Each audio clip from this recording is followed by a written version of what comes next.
You're listening to the Concierge Coaches Show with Bruce Cameron and Wayne Fritz, only on LA Talk Radio. Well, hello, everybody, and welcome to another exciting episode of the Concierge Coaches Show here on LA Talk Radio. I'm Bruce Cameron, along with, Wayne Fritz. Yes, sir. I had to get my opposite day thing on. And so today we have a special guest with us, folks. Mr. Sherrod Ellis was with us about maybe a couple of years ago. And this is a gentleman that, I want everybody to get to know a little bit more than they already know. Mr. Ellis, I think Mr. Ellis and I began, Wayne, in 1998. That's right, 1998. In 1998, I was an adjunct professor at Columbia College of Columbia, Missouri. And I held that position, y'all, for 19 years. Ooh. Fun fact about Bruce Cameron. Now, part of that, my office, at the time I had an office in the Marine Air Group 41, the 10th Marines, the Artillery Unit, 14th Air Force. And so they would give me an office to teach college courses. And lo and behold, out of nowhere, is Sherrod Ellis, first day of school.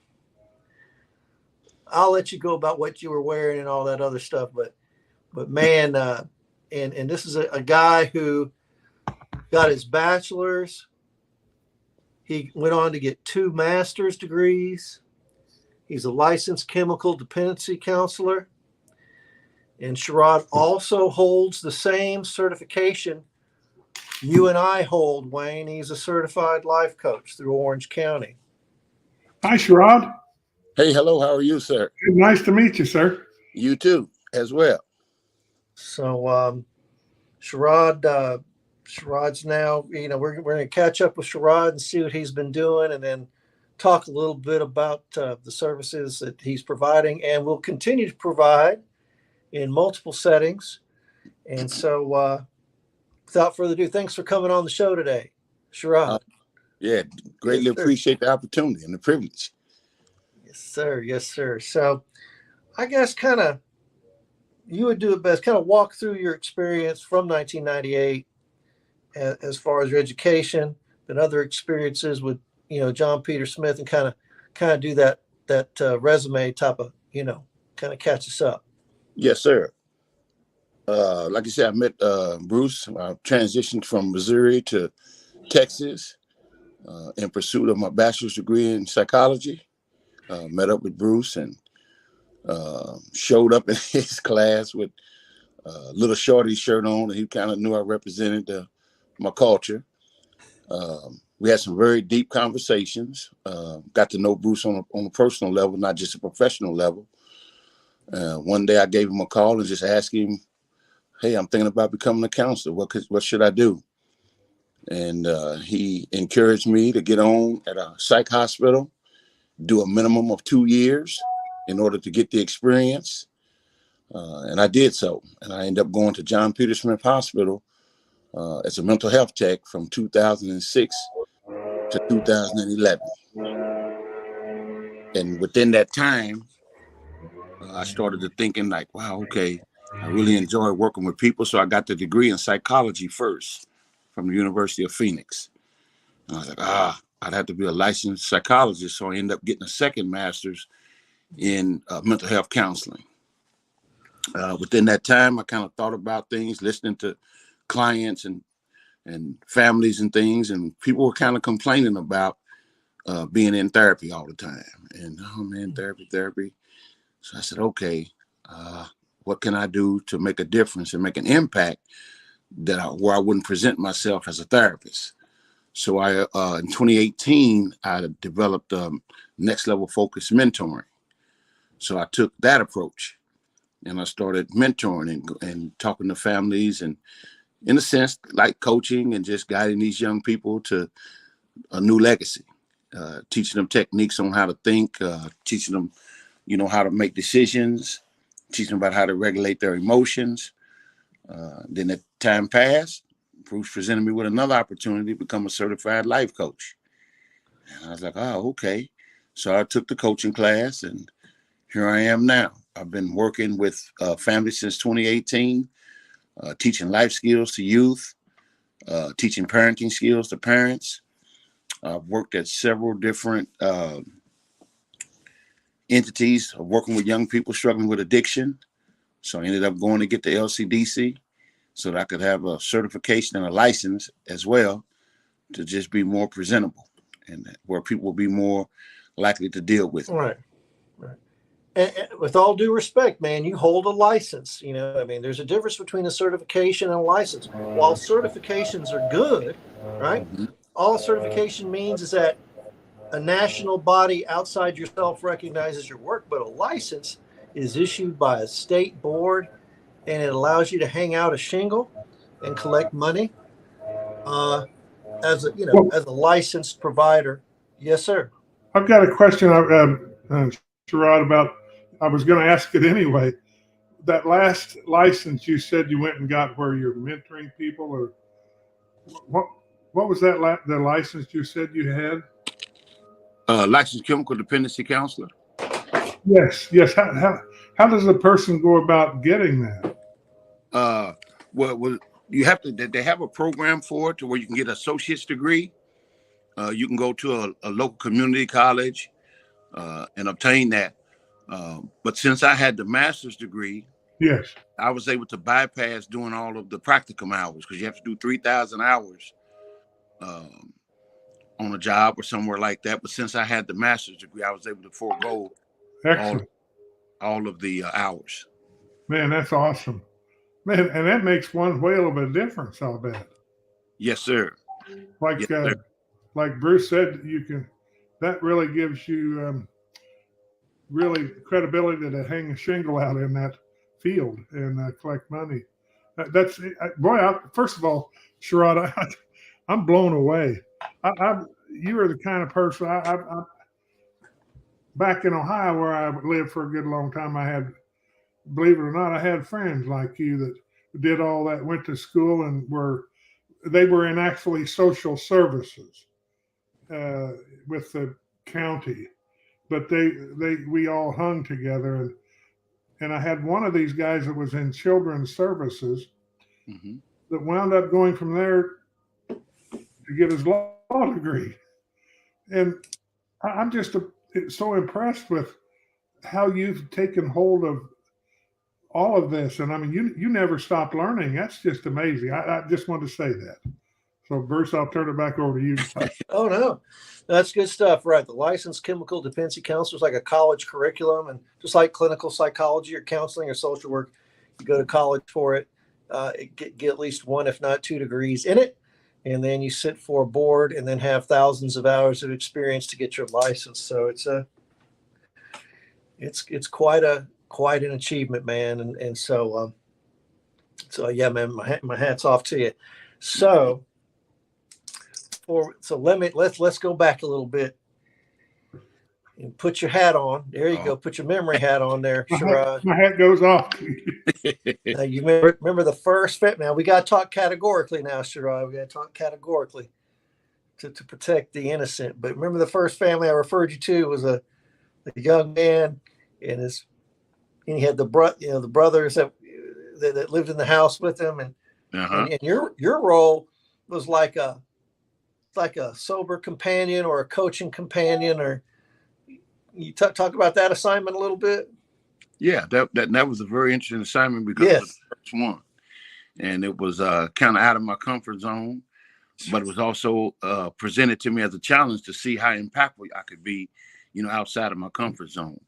And it was a high-end family, just monitoring the young man and helping him try to remain sober, making right decisions. It was definitely a challenge, but along with Bruce's guidance and Almighty God, was able to accomplish some good stuff with that young man, getting him going in a direction. I think he still had a few hiccups, but I know the main part, he got the main part, and he started making some good decisions. That's right. And he's doing well. He's doing well today, and of course his brothers are doing well as well. But he's doing well, and and you were there to stand in the gap where nobody else was there, and clearly, you were the person to do that mission, hands down, and you did it in a supreme way. And so that's one thing about coaching, y'all, that he was able to do intensive work in the home, to include staying multiple nights in the home when as needed, as necessary, and able to do that. And man, you just that close range sober companion or whatever, coaching or whatever, is just when you need it, and he was there to do that. And so that was a wonderful situation. Now, Shirai, let's fast forward to the last young man in the Grapevine area, Mr. PC, if you remember those initials. But anyway, do you remember who, what I'm talking about? Yes, sir. All right. So, and not only did you do work with the kid, I mean, and this was a young man who had, some not so much alcohol and drug issues, but oppositional defiant issues as manifested, in his relationship with the parents, and talk a little bit about the work you did with the young man, but moreover, talk about the work that you did with the parents and the mom and them. Go ahead. Yeah, absolutely. That was a very challenging situation, challenging case. But however, understanding the young man's diagnosis and knowing him personally, presenting information to him from a different angle. That's one of my goals and one of my strategies that I use, just trying to present information in a different way. He was very oppositional. I mean, he would get upset to the point where sometimes he would get up and just hit something, things like that. And at the same time, I felt the need of really elevating his parents because they had a lack of knowledge of how to really interact with him. And it was more of a judgment. It was more of scorning him. And every time, well, why did you do that? And we all know what why questions do. They put us on the defense. So I taught them how to communicate with him and not asking why, but, what's going on, what's going through your mind. What can you tell me about what's happening right now? What is it that I can do to show you support?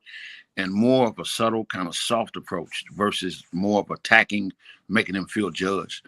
But it was a really good opportunity, and even got some good opportunity working with the couple as a married couple. Did a little bit of marriage coaching. You did a little bit of marital coaching in that same tour. Yes, sir. Yeah. So kind of help them get their relationship back on track as well. And I think that's the beauty of having the license and having the upper education, the master's degree. And having the coaching certification to allow those services to take place in the home. Absolutely.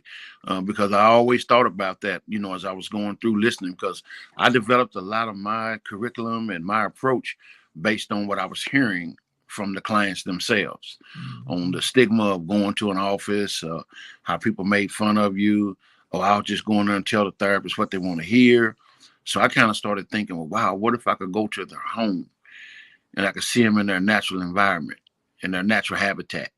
It's kind of hard to fake somebody out when you're in your own natural turf. So I developed that to where I would start coming into the homes, and the parents was like, wow, they were elated with that. Like, you come to our house? Yes, you don't even have to leave. I'll do all the driving. I'll come right to you. And it worked. It worked very well. Of course, the pandemic kind of put a halt in that, a good halt. But prior to that, and now, as it starts to pick back up, people really enjoy that service that you've been able to come to their home. Absolutely. Absolutely. And that's just, invaluable that you were able to do that. And so, man, it's been a while since I've done that. A lot of my stuff, it's not at home. It's more telephone, video, coaching and stuff through Zoom call like platforms. Met some folks out in the community, at restaurants and those things. But man, the fact that you're able to do that and go in the home with these youth is an amazing thing. And so now, what I want to showcase or underscore with you is that,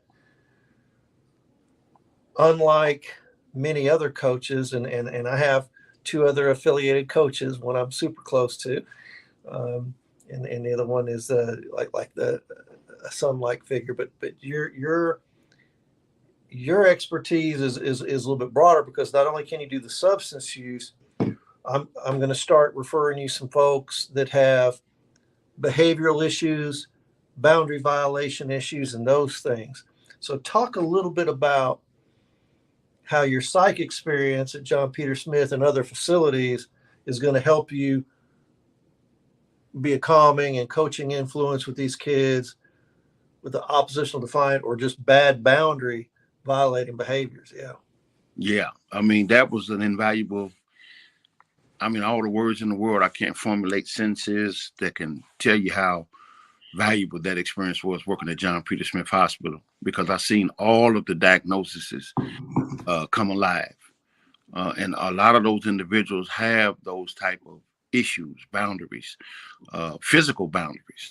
They want to get so close to you. They don't know any boundaries, or emotional boundaries. They don't know, they'll just say anything to you. It doesn't matter. They have no filter. And so being in that environment, it taught me how to, first of all, be patient, but be present. And that's a good one, to be patient and to be present, because when individuals have behavior issues, a lot of times they want to intimidate you. They want to put us, they stand in an aggressive manner. They speak to you in an aggressive tone. But if you can be patient with them, because I'm a pretty big guy myself, so I had to learn how to keep a subtle and a non-threatening stance, which is what they taught us when we went through our training. And that helps. And to be present and to stay focused on what do you need? What do you need right now? It's not about me and you. It's about you and what you need right now.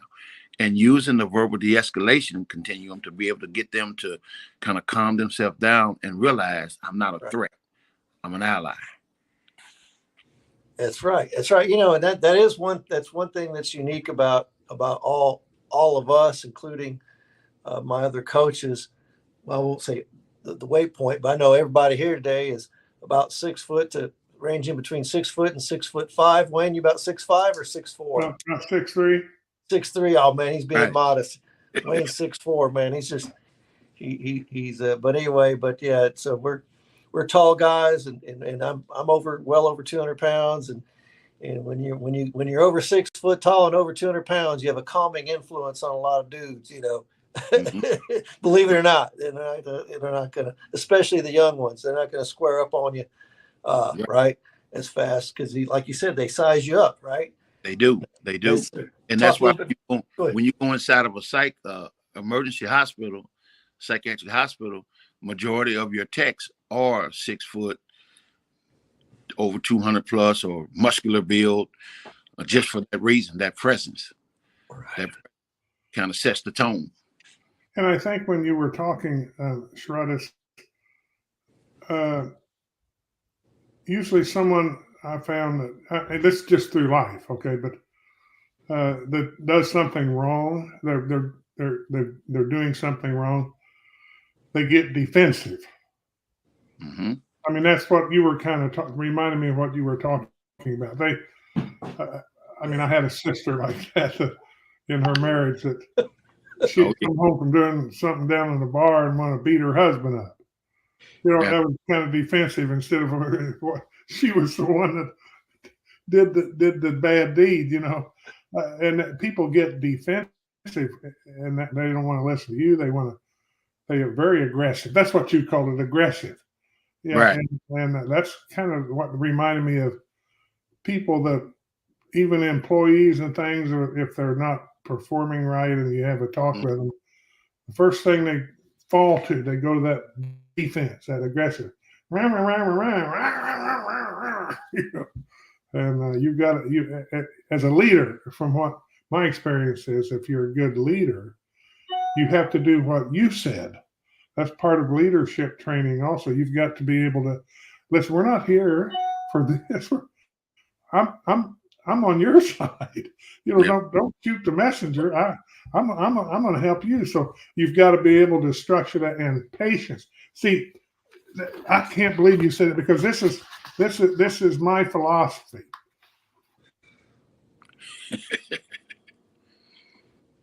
Listening. And you've got to have that. You've got to be patient. Absolutely. I tell you, I can't wait. I hope I get Bruce. I got to go meet this guy. Well, our LA Talk Radio Christmas party.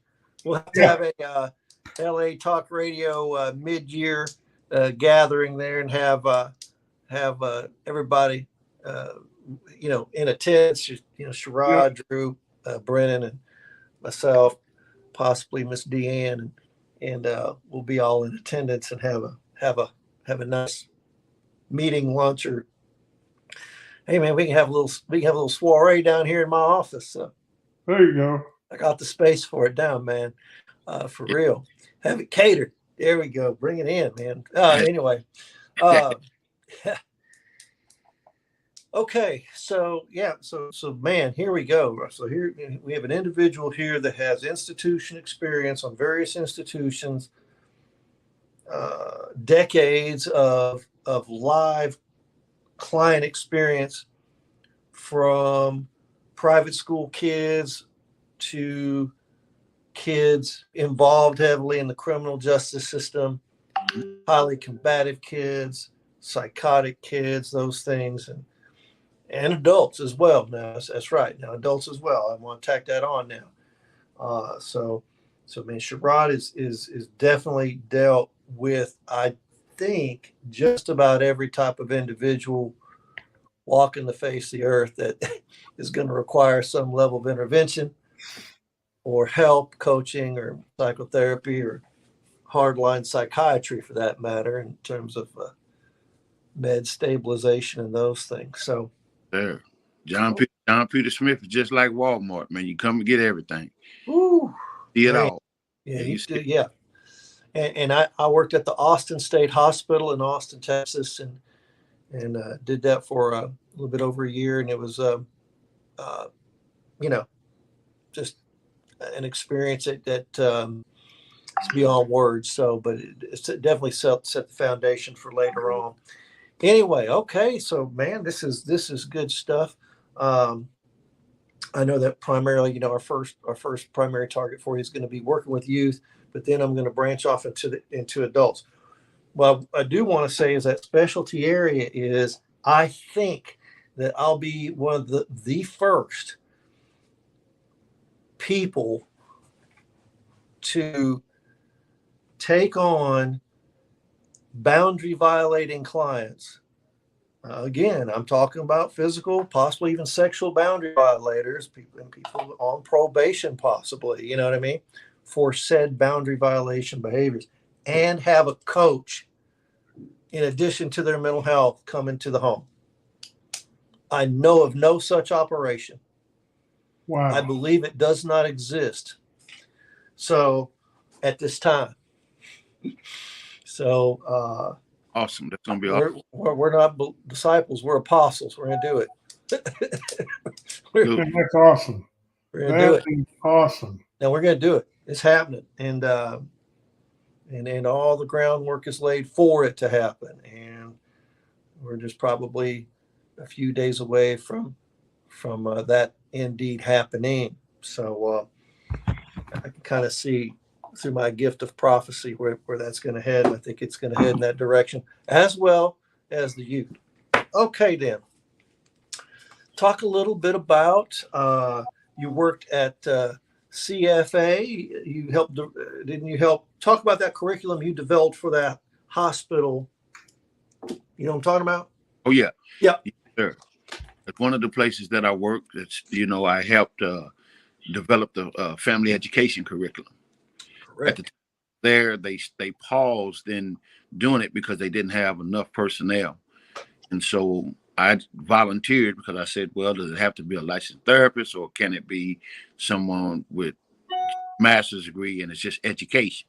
So they told me education. So at the time, the guy that was facilitating the program asked me to develop it and just put it in my hands, and I put the topics together based on the sequence of the mental, the physical, and the spiritual, bringing them all together.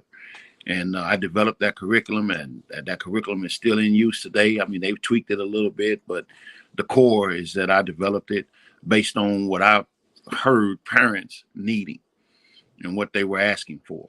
You know, how do I connect to my team? I mean, so one of the questions that I would ask is, what's your child's favorite song? And a lot of these high-end parents would be like, well, they like that rap stuff. They like these rap guys. And so they turned a deaf ear. So I twisted it on them and said, do you know what it is about that individual that they like? No, I never thought about that. Also, deeper than that, what's the message behind the message? That's a conversation that they like. So that's a topic that they like. And now you're engaging with your child on a topic that is tough for you, but they like. So now you get to create a conversation.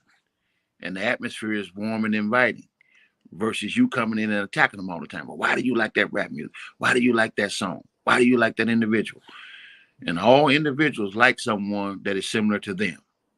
So it's almost like when we do the superhero thing. You know how we do that, Bruce, with counseling and coaching.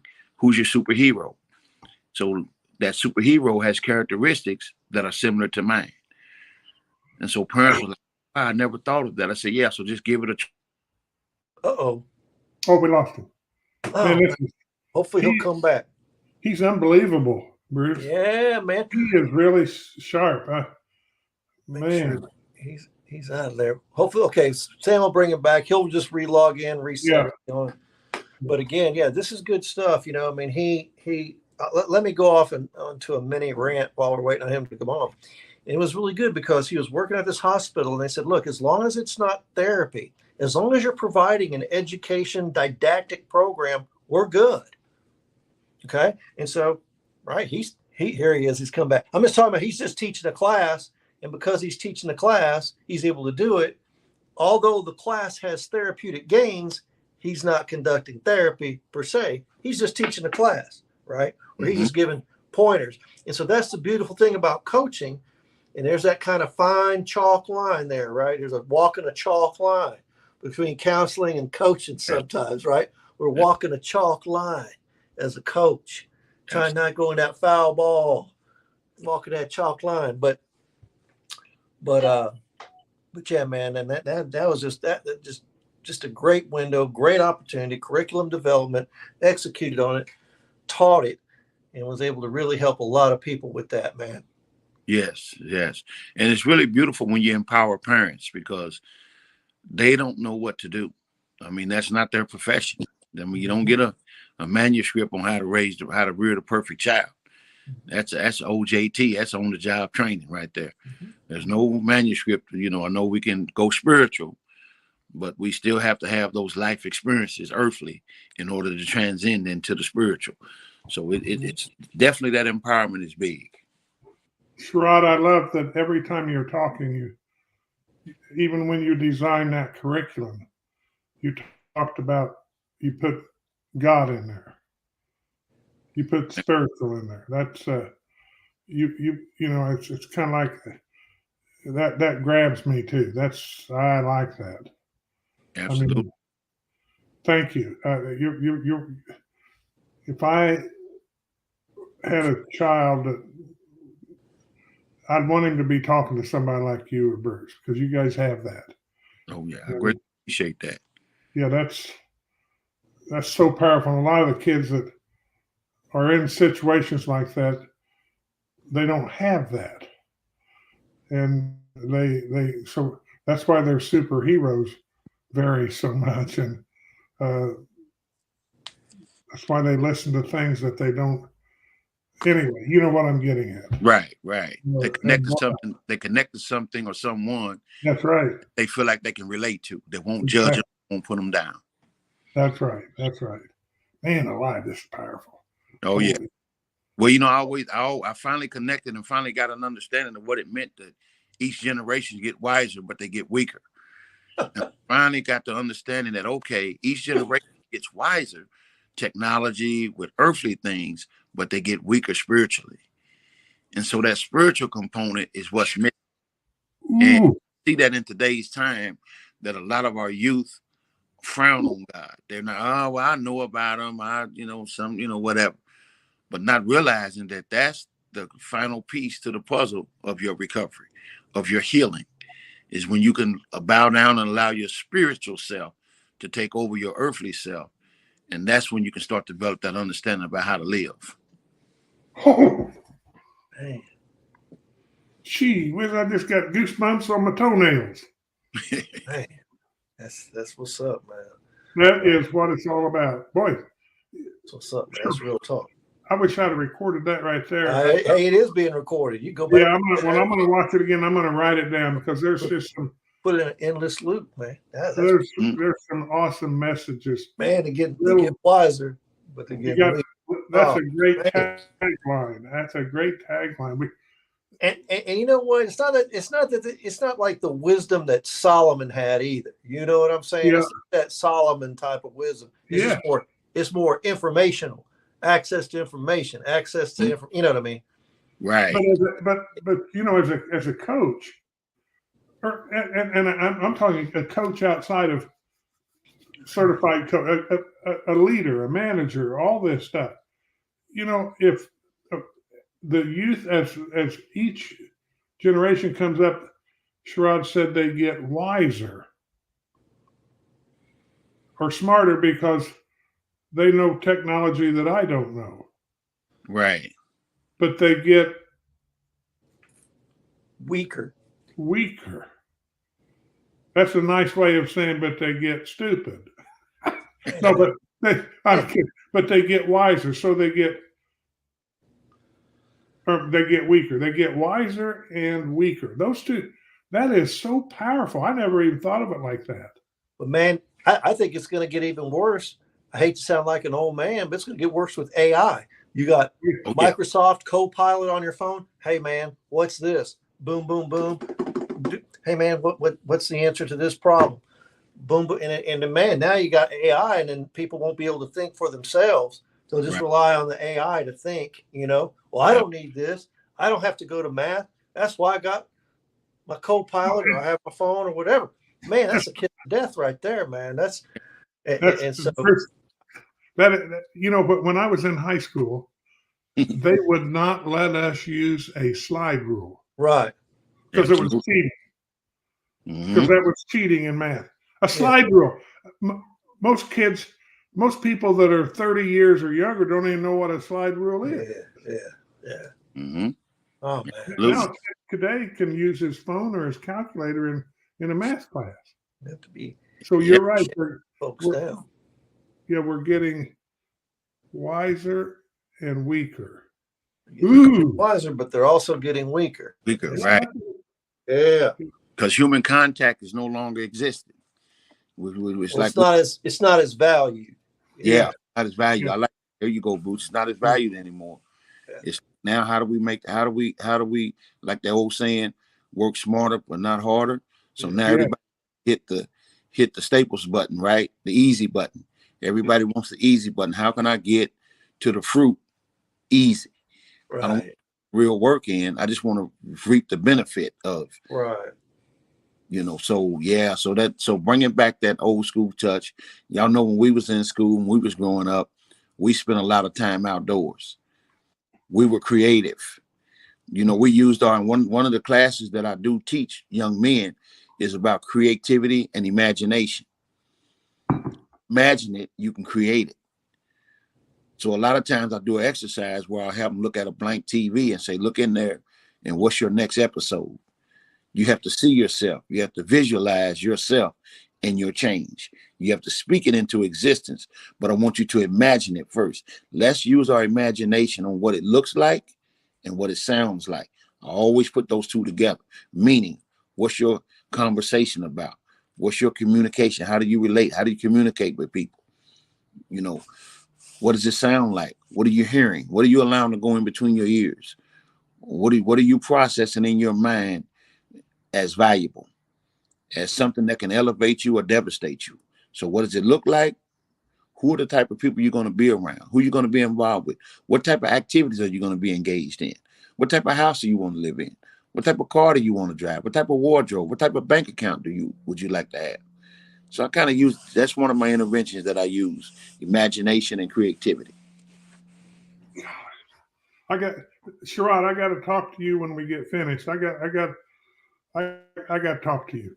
I mean, in a good way. I got to ask you a couple questions.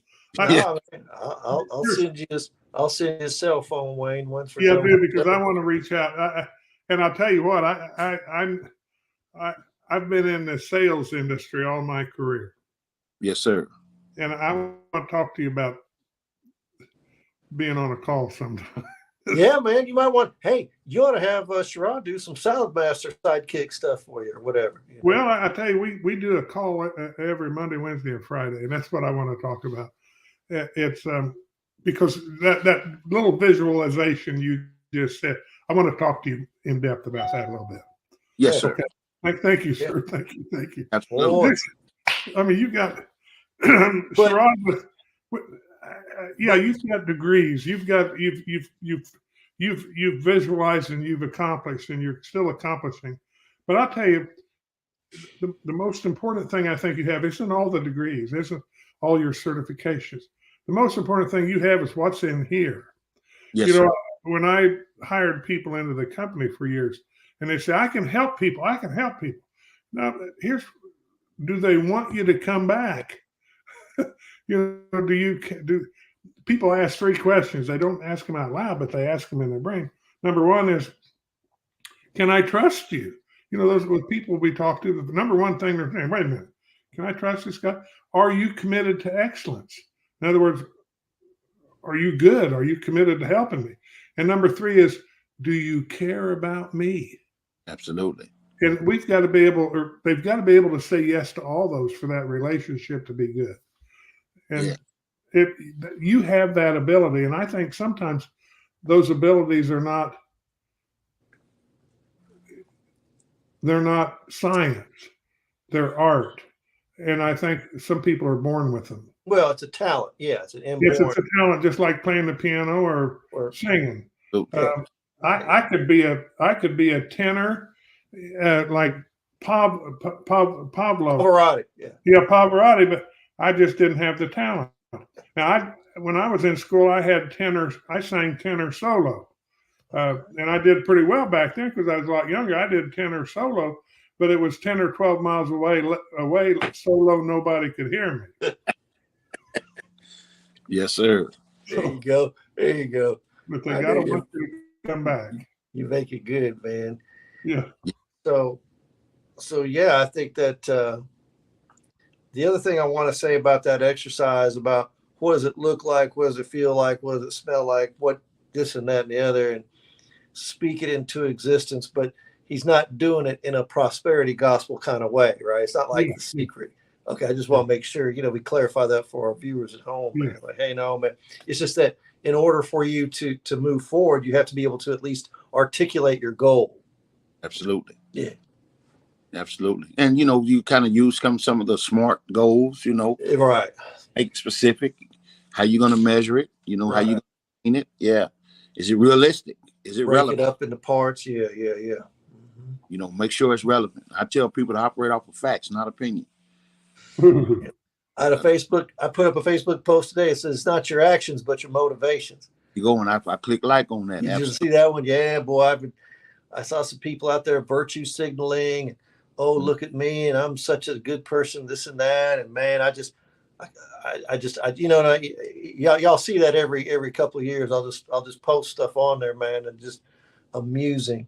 But that was when the thought for today is about, your motivation, not your actions. And, right. People will say, well, actions are louder than words and but man, it's that motivation behind that action. Absolutely. Means a lot, Yeah, what motivates you to get to that action. That's right. Yes. So, but all right. So now, we cleared a lot of stuff, man. Background, experiences, right? Working with youth, we're going to be working with some adults. Going to add in the behavioral, the behavioral part. I guess go back and I want to pay homage to your company, Next Level Focus. I mean, talk a little bit about that and what you've done with some of the stuff with Yes. Next Level Focus. What you've done not only with the youth, families, but also I think you gave some advice and counsel to nonprofit organizations or people contemplating becoming a nonprofit organization. Talk a little bit about that. Yes, sir. Yeah, 2018 is when I really solidified and went and registered Next Level Focus Mentoring, because I just was looking at a way to get into the youth, get into these families, get into the community. And I heard a lot about, I used to work for a nonprofit organization that worked in the school, Umoja, which stands for Unity. And I wanted to kind of piggyback off of that and see how could I get into the impact the individuals that are struggling, identity crisis and things like that. Hopefully he'll make it. I learned about the nonprofit. So it is a nonprofit organization again. And what we do is we just go out and we provide services that are in need in the community. And our partnership up with a lot of other, I got a couple of guys that I partnership up with, a pastor, Pastor James Terry Jr., Mr. Ken Carlisle. He's a very powerful guy. I met him at CFA. I met the pastor at CFA. He has Mr. Carlisle he's a barber, and he also has a mentoring program, Hopeless Dope Fiend. He's a guy that I may want to see if you guys can get on there as well, because he has a powerful story. You know, I'll let him tell it, but he served time on both the state and federal level. Wow. But he wrote a book. He wrote a book that's very powerful and working with a lot of the youth. So yeah, I mean, just connecting up in the community, rubbing elbows with good people, and just realizing, man, that you know what, I'd rather have the connection over the money. I'd rather connect to your soul, connect to your spirit, because that's where you move. If you can't move a person's spirit, you can't move them physically, mentally, or emotionally. You have to connect to that spirit. You have to look deep in their eyes, connect to their soul, and allow them to understand, like you said, I'm trustworthy, I'm consistent, and I love and enjoy what I do. And when you can connect those dots and people can really look at you and say, wow, that's powerful. See that, but that is powerful. That is powerful. You know, I don't know if you've ever heard of a guy named Lou Holtz. Yes. I watched a video 20 years ago he did. It was called Do Right. And of course, we're in different businesses, okay? But it was do right, avoid doing wrong, be committed to excellence. That's how he ran his football career. That's what he would talk with his coaches. And he would even tell them that same thing about there's 3 questions going through someone's mind. And he would go through those with his coaches. And then he would tell his coaches, he would say, listen, you go and do your job. You know how I believe and what I do. And he's a very spiritual guy, you know. And he said, you know how I would handle it. So just go about your job. I'm not going to bother you. Now, if there's something outside there, you got something come up, feel free to call me. Otherwise, do your job. Mm-hmm. Absolutely. In other words, they trusted him. And that's what a good leader. If you're a good leader, leaders you can't just give someone the title. They have to earn it. Absolutely. But a good leader, people will follow him. A bad leader, people shoot him in the back. Yeah, absolutely. It's those questions that you just said. Yeah. Yep. Yeah, I still do some work at JPS. And the other day, the manager was there, and she was talking to him, and I looked at her and I said, "Well, you're a leader. You're not a manager. As they used in football, the game manager." I said, "No, you're a leader." I said, "You're not a boss. You're a leader." And she looked at me and said, "Oh, well, thank you. I appreciate that." I said, "Because I'm gonna tell you one thing. I don't work for bosses. I work with leaders." Yeah, I don't. I'll fire myself before I work with a boss. See, this is holy moly. Yeah. Now, are you talking about JP Peter in Fort Worth? John Peter Smith. Yes, sir. Okay. Man, we're neighbors then. Yeah, I do some work. I do some work with the outpatient services. Cool. individuals coming to outpatient PHP groups and partial hospitalization program and the intensive outpatient program. So I work with those individuals. Well, I'll tell you what, Bruce, this has sure been an exciting call. It's funny, I get more out of this than I think our listeners do. I get so excited. I want to go out and climb a tree backwards. There you go. Absolutely. Absolutely. No, man, I just, we're just really, blessed to know the people we know and be in association with folks and be in the presence of others that are like-minded and want to help other people at their core, and, so Mr. Ellis is a parent. Sherrod's also a parent himself. I don't know if we talked about that or not, but he's a parent. So he understands that aspect. Also, like you said, you got to have that OJT on parenting. Yeah. And man, the fact that you have that as well, also is something that shouldn't be overlooked. Right, man. Yes, sir. Also, I've been grooming a couple of different guys. I got another soon. Once he's confident and comfortable within his own skin, to be able to, I'm gonna introduce you to Mr. James Johnson as well. He's coming up. I've been teaching him. We've been friends for over 20 plus years. I got him. He got his coaching license as well. Oh, good. Yeah, he got his coaching license. Good entrepreneur, young man. He teaches young men. He makes oils, organic oils, for you. And essential oil, yeah. Essential, yeah. So he's a pretty good guy, man. So been kind of doing like you, old Bruce. Been kind of grooming some folk. Okay. All right. That's Get ready for awesome. the next generation. Yes, sir. Well, thank you so much. Well, good. We got just a little bit under 3 minutes, so I just want to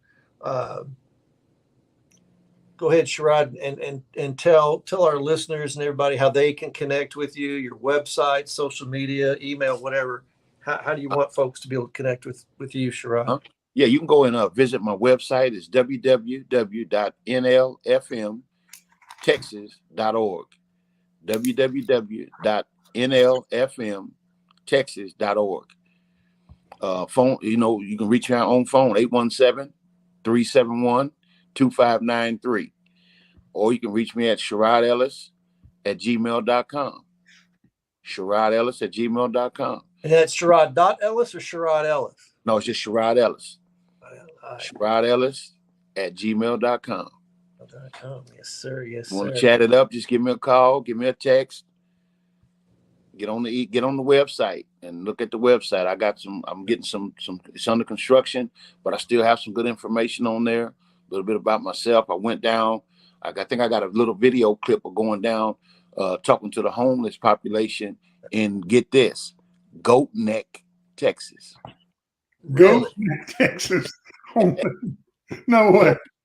Yeah. Goat I Neck. hadn't heard about Goat that. Neck, Texas. So, so I had the privilege of going. Oops. Oh, well, Bruce, it's if been you a wrote tough that day. down, Tough day. There he is. I had the privilege of going down there and speaking to a homeless population. And so I got a little clip of that on my website. Sherrod, Just go check it out. 817-371-2953. What's yourself, Sherrod? Sherrod? Yourself, Sherrod. Can't hear. What's yourself? He's not listening. Well, that's okay. I'll get it to you, Okay. Wayne. Yeah, well, don't worry. I got it. We got it on tape, so I'll get it to you. Thanks. All right. And Wayne, how can folks reach you? Wayne_515 Excellent, man. And folks, you can see us on Concierge Coach's Facebook page, Concierge_Coach's Instagram, or on Apple Podcast, iHeartMedia. We're on Amazon, Audible, and several other podcast aggregators. And I can be reached on conciergecoach.net. So with that, thanks, Sherrod, for coming on to the show. If you can hear us. Oh, yeah. Thank y'all for inviting me. Sherrod, what was your cell phone again? So Wayne's taking notes. 817 371-2593. There it is. All right. So we're going to finish right on the right on time. So everybody have a blessed week, and come see us next time on the Concierge Coaches Show on LA Talk Radio. Take care, everybody. See you Thanks, later. Ron. Thank you. Peace. You're listening to the Concierge Coaches Show with Bruce Cameron and Wayne Fritz, only on